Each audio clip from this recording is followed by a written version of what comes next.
I'm Brittany Lewis with Forbes Breaking News. Senator Sherrod Brown spoke with Nuria Fernandez, head of the Federal Transit Administration, about investments in public transportation. Brown pointed out that the federal government chips in a much larger percentage of funds for local investments in highways than they do for public transit, and asked the administrator whether that policy should change. The bipartisan infrastructure bill passed last year provided a record amount of funding for public transit, which the U.S. has historically neglected.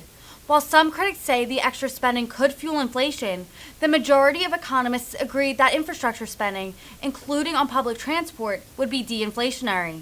Take a listen to their exchange. Thank you for coming to Columbus last week and visiting the West Broad Street corridor. I know we'll see additional requests for BRT funding from a number of Ohio communities in the coming years. The bipartisan infrastructure law provided $8 billion in advance appropriations for the CIG program, including significant funding for these BRT projects under the small starts category, as you know. We do an 80% federal share for highway projects, yet the federal government rarely contributes that much for transit projects. Should FTA give a greater federal share on CIG projects where the law allows? Mr. Chairman, under the leadership of and this committee and the work of the bipartisan infrastructure law, there was an increase of up to $23 billion in the funding for transit capital investment over the next 5 years. So that is a doubling. And with the sustained investment in the revisions to the small starts eligibility, the past year alone, we have seen a 150% increase in the pipeline of projects, of small starts project entering the CIG together with the new starts projects, core capacity, and expedited project delivery. Half of the current projects in the CIG are for small starts. So I have heard from the project sponsors, especially from smaller and mid-sized cities, that local match can present a problem.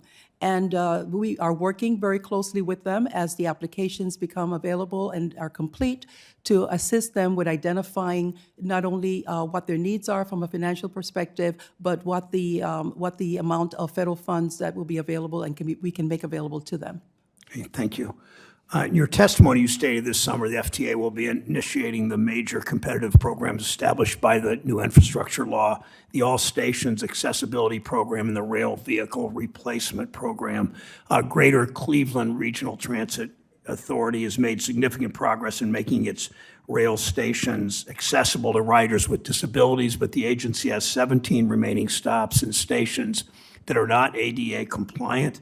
These investments are long overdue. The Cleveland RTA has another very pressing problem, the replacement of its, or problem and project, the replacement of its entire rail car fleet. Agencies like Cleveland and Philadelphia and the ranking member's largest city in his state have rail cars that date back to the Carter and Reagan administrations. That means many rail cars are in excess of 40 years old. Is it possible for FTA to have awards out for these programs later this calendar year?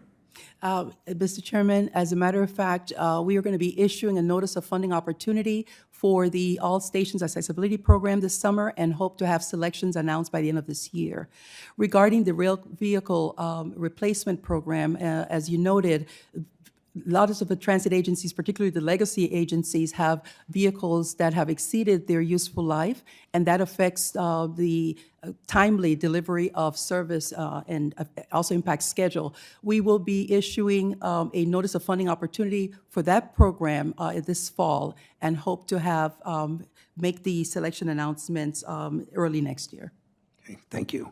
My last question. I've heard from two agencies in Ohio, SARTA and Cincinnati, Southwest Ohio Regional Transit, and Akron Metro, that they're having issues on proposed projects. FTA over the years has created more than one type of categorical exclusion under NEPA. I'm a strong supporter of the environment, I know you are, but a categorical exclusion should be simple and easy to apply for, particularly for transit projects that almost by definition help the environment. These agencies face challenges with the Uniform Relocation Act and appraisal requirements. These issues are more challenging, pretty obviously, for small and medium-sized agencies. Thank you for looking at these issues. Can FDA please continue working to find solutions to help these agencies and any other projects that face similar challenges? Yes, Mr. Chairman, we certainly can, and have made ourselves available through our regional offices to work very closely with grantees as they are considering building new systems, extending existing systems, and going through the NEPA process. We also offer free courses through the National Transit Institute. But as you stated, there are a lot of challenges, particularly for the small operators, and we will continue through our regional offices to provide that service and make ourselves available to guide them as they're going through the process. Thank you. I said my last question, but I'll ask another since your answers are shorter than most witnesses. When we were on the bus last Thursday in Columbus, we talked about how agencies are approaching the use of battery electric and hydrogen-powered buses. As we discussed, the city of Canton, Ohio, is the nation's leader in hydrogen buses. What are you hearing from the industry, and how is FTA helping agencies consider both those technologies? It's exciting to hear that the industry overall is making transitions. A lot of them have already preemptively taken advantage of formula dollars to start transitioning their fleets. And in the bipartisan infrastructure law, as you may know, Mr. Chairman, the increase in funding is also going to make available specific percentages, 25%, for low emission vehicles. And we're seeing from members of the industry that they are pursuing the type of technology that's going to reduce greenhouse gas, but the type of technology that can better address their needs in the locations that they are. Thank you, Senator Toomey.